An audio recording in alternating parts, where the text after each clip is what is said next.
Two major fires kick off the first two spots of the top 5 stories this year.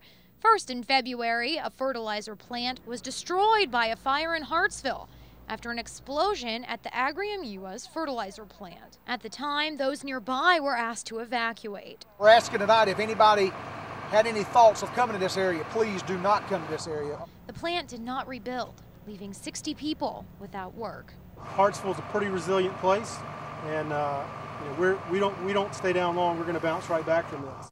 Over a month this summer, News Channel 15 crews on land and air covered the Hornet wildfire as it burned more than 1,300 acres of open land in Horry County. While no homes were threatened, many who lived in Carolina Forest neighborhoods were on edge because they could see flames from their windows.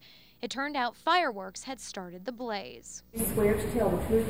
Another big story this year, one that polarized many. Teenager Christian Helms was sentenced to serve 6 years behind bars.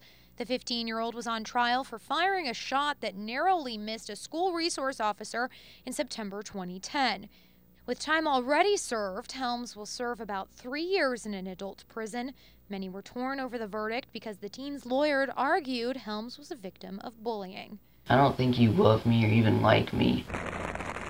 Weather made the headlines as Hurricane Irene brushed our coast. The rain is back with a vengeance, getting sandblasted, all in the sake of information. At one point, Irene was forecasted to come straight through our area, but when all was said and done, the outer bands had swooped past the Grand Strand, leading flooded streets, down trees, and a few fallen power lines as the biggest damage we saw. In the best interest of our football program. And one of the most popular stories with viewers is a sports story. After 11 seasons, Coach David Bennett was let go as head coach of Coastal Carolina's football team.